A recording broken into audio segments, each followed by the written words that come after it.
Joining us right now on the Boardwalk Kind of Hotline, I have got a sneak preview of The Kings, which is coming up on Showtime starting this weekend. And honestly, it is exactly what I hoped it would be. It is, in my opinion, the golden era of boxing. Leonard, Duran, Hagler, Hearns, and the director joining us right now on the Boardwalk Kind of Hotline, Matt Whitecross here on 97.3 ESPN. Matt, how you doing today? All right, we got you now. Matt, you good now? I'm back. All right, we got you now. I'm all good. I can hear you. That's always a positive.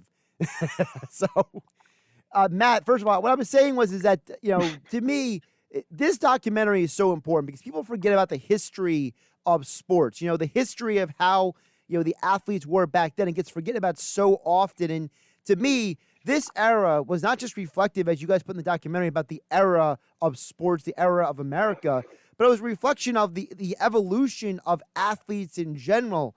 So before we get into the nitty-gritty details, tell me, what was it about this project that fascinated you and drew you to it? Well, there's so many things, really. What I loved about the take that the producers and Showtime had on it was that it was about the four kings, but they wanted to take their story and then talk about that decade as well, talk about the 80s. And yeah, like you said, talk about that evolution, because when they were coming in, if you think about Muhammad Ali is this great icon now, was a civil rights leader, all these kind of things we know about him.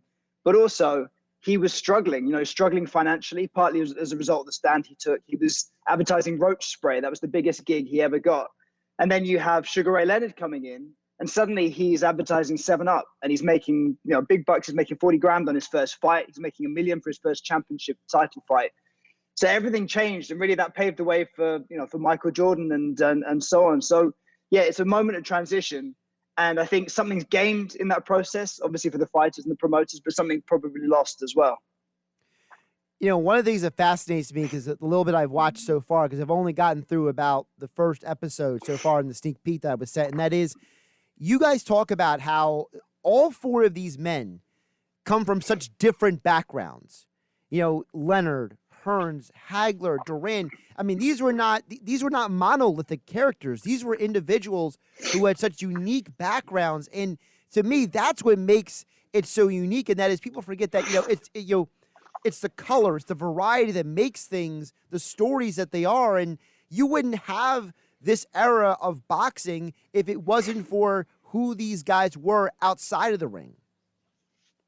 No, for sure. It's funny because I think they often get talked about as a group. Actually, any one of them you could make a 10-part miniseries about very easily. They had such rich, incredible lives. The arc of each of them, the highs were dizzying, the lows were really, really, they plummeted right to rock bottom, each of them.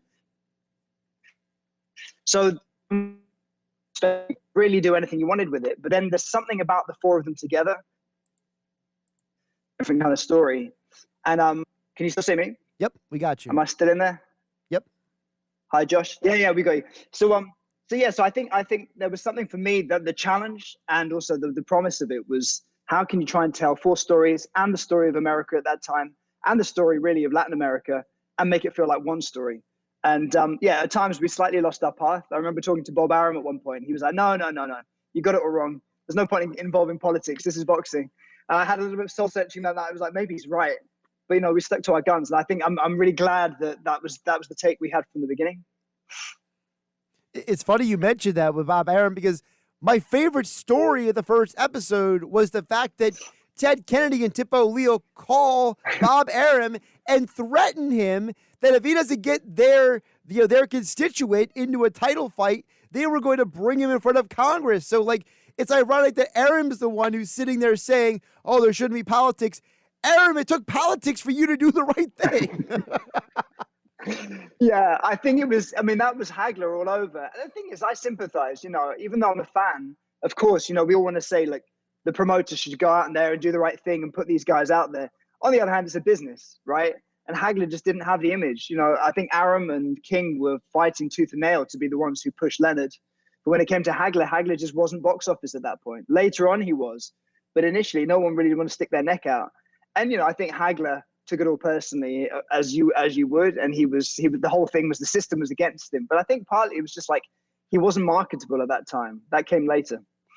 Matt Whitecross joining us here on the Boardwalk on the Hotline. The documentary starting this Sunday is called The Kings. It is a 4-part doc about 4 of the greatest fighters of all time. You could argue they're 4 just absolute legends: Leonard, Hearns, Hagler, and of course Duran. Matt, one of the things I want to ask you about also with this doc is, was there any moment when working on this that you may have gotten, you mentioned to Aram, said, hey, I don't want the politics shouldn't be in there. Was there any other pushback by anybody about any of the aspects of the storytelling or the stories that you guys wanted to bring to the forefront? Not really. I mean, I was surprised. I think when we had the first conversation with Vinny and Steven at Showtime, they said, no, we want politics to be part of it. We want the social backdrop. But I've talked like that to financiers in the past, and then everyone starts getting cold feet. But luckily, they never did. Then, you start asking questions. I think it's my job to go in there and sit down with everyone from the boxers to the promoters to the trainers to the pundits and ask tough questions. And I was amazed at how honest and open people were. I think even like the first question I asked every single person we met a lot of people, was, look, boxing is loved by so many people, but it also gets a bad press. It can be immense. It can lift people up from poverty, but it can also destroy them. Let's talk about it. Let's give it its day in court. And every single person admitted to kind of having very ambivalent feelings. These are people who've lived their life by boxing. And every single one of them was like, yep, absolutely. It means everything to me, but I feel very uncomfortable with it as well. And so that's something we wanted to explore. But again, I thought we'd get pushback on that. And at the end, we decided in the first episode to finish it with 5-6 minutes, just where we talk about boxing. Like, why is it that we fight? Why is it we're fascinated by it? Why is it we watch it? Should we watch it? And go all the way back to the beginnings of boxing. And I thought at some point someone's going to say, no, you got to cut that. That's not part of the story. But they never did. So no, we were lucky. And that's the thing, like, for example, I mean, I enjoy boxing, but for me as a diehard, I love mixed martial arts. And one of the things that MMA has done so well is they really promote and they make a star out of anybody who gets a belt on their shoulder, right? And boxing didn't really do that for a very long time. And it's interesting because MMA also has its own dark side, the early years of the UFC in Japan. So, but it's not without the dark side that you don't get the good times. You can't appreciate one without the other. And I think that's something you guys are doing with this documentary. You're saying, look, we're going to give you everything, the positive, the negative. Like the analogy you guys made between Sugar Ray Leonard and Ronald Reagan, I thought was just ingenious, because you're saying, look, we're not making a political statement. We're helping people understand there's an image that comes with the presentation here. Yeah, no, that's absolutely right. And I think, it's interesting because there's something I think unique in fighting, whether it's MMA, whether it's, there's something about 2 people going alone into a ring, into a space and fighting each other, which is somehow is different to any other sport. I think, I think you don't have a team behind you. You really are on your own, unlike any other thing. And it's not like you're going in there to be faster. You're going in there to survive. So I think the way that these people end up symbolizing something, and when Teddy Atlas, the first time I met him, he said boxing is a metaphor for life. And I was like, that sounds right to me, So I don't think it's too much to then extrapolate and say, well, maybe there's a connection to politics. Maybe there's connection between Leonard and Reagan, who are both trying to part of the kind of emblematic of this new era of the 80s that's coming in, where it's more surface. Maybe it's more to do with the way you present yourself rather than about some kind of integrity. And the same kind of thing for the others. They all embody different elements of that era for me, which I think, as we were doing it, I was like, is this going to work or not? Are people going to like this? Are the boxing fans going to hate it because there's too much social backdrop? Are there people who don't like boxing not going to come to it anyway? But, it's an experiment. We'll find out on Sunday. Of course, it is The Kings this Sunday on Showtime. The director, Matt Whitecross, joining us here on the Boardwalk on the Hotline here on 97.3 ESPN. You mentioned Teddy Atlas. I mean, you guys got all kinds of great people that you interviewed and talked to for this documentary. Was there a specific person or a story that stood out to you more than the others, or maybe impacted you more than the others?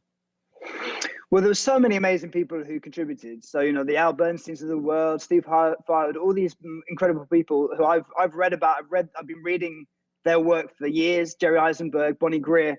And we wanted to create a kind of tapestry of different people talking to each other, not having talking heads, but having people just speak over the footage. It was funny because I think in terms of stories, you go through a process of the research where you hear a lot of the stories, and sometimes they're conflicting stories, and then you meet the real people themselves. So it wasn't like there was anything that surprised me particularly. It was more to do with the way that people presented themselves, and I think like a kind of honesty that I haven't seen in other industries. And there was a kind of, and people, maybe it's because it's been so long now, it's been so many decades, people are willing to revisit the past and talk about things as they were. I mean, I think when you're sitting down with someone like Roberto Duran, there is no filter. Like, he lives absolutely in the present. He'll tell you anything you want. There's no holds barred. Other people probably would keep their cards a little bit more close to their chest, but luckily they, I think enough time's passed. And the same thing with Tommy Hearns. Spending time with him, sometimes it's interesting that you end up having to remind people about their own lives.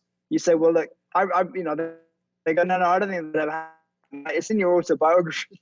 So I'm assuming it happened. Oh, yeah, it did happen, But no, they were very honest with us. You mentioned about the time that's passed. As a director, do you feel that it is easier sometimes? There is a certain amount of buffer time between the era you're talking about and then the entity that's telling about the storytelling of the era. Like, how do you feel about the buffer time? Because I know you've done a lot of different docs, a lot of different subject matters, and some of those subject matters, they've been very current. They've been very immediate in their manner. I've going through the things that you've worked on, whereas other things like this, there's a huge amount of time that's lapsed. Yeah, I think it's helpful. I think the time passing is helpful for me personally, because people have had enough time to take stock of their lives. And I think also they're looking back on that time. There's a kind of legacy. These guys are now, some of them in their 60s and their 70s. They want to go back, and I think they want to pass on this message and the story to another generation. So this definitely felt like it was timely in that sense.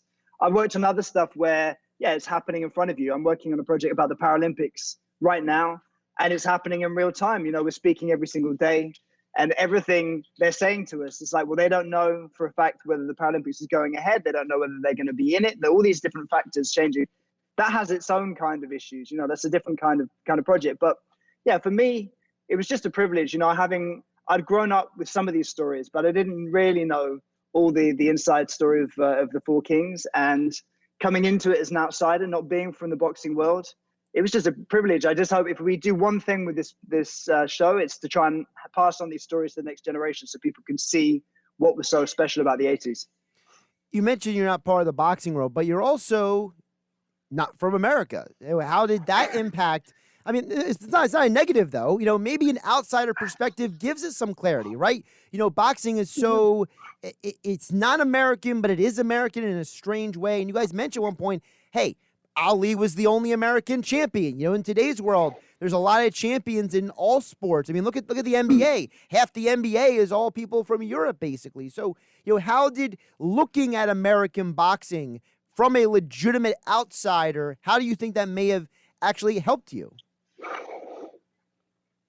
Yeah, well, it's a great question, and I think I have imposter syndrome every time I start on any new project, but especially on this one, which is very specifically an American project. And, I'm coming in as a limey, asking all these questions and saying, and it's presumptuous anyway to ask strangers about their lives, really intimate details, often kind of some things to do with devastating moments in their lives. Yeah, I'm hoping it came across that we were genuine and we spent time, and we'd spent a lot of time researching it. And so when you finally get a chance to sit down with Roberto or Tommy and, get them to tell you their story, I think they knew we were coming from a good place. And I like to think, exactly like you said, the outsider status helped. And maybe I'm asking, sometimes on occasion, naive questions, but maybe that's a good thing, because then they go, okay, fine, well, let's start with the basics. With Roberto, like my family is Argentinian, so I think it helped. We spoke in Spanish, so then there's a certain barrier that's removed. But aside from that, I know I have it on music projects as well. The last couple of things we've done with music projects, and I'm not a musician, and I kind of go in there and I probably ask a lot of dumb questions, but sometimes they hit the nail on the head because they force people to look at things a little bit differently. But we'll see. I mean, I think I was amazed at how gracious and open everyone was about it. Like you said, we're a bunch of strangers who've come over with good intentions, but not necessarily with a reputation that would immediately kind of show us as being the right people to do this project. And that's part of the faith that Showtime had in us and the boxing community had in us. They really embraced us. The documentary is called The Kings. It is Leonard, Hagler, Hearns, Duran. Starts this Sunday on Showtime. He is Matt Whitecross, and as all gets, he joined us here on the Boardwalk kind of hotline. Matt, appreciate you jumping on what I've seen so far. I love what I've seen so far, and I'm looking to see all the rest play out for the next few weeks. Thank you so much, Josh. Thanks for having me on.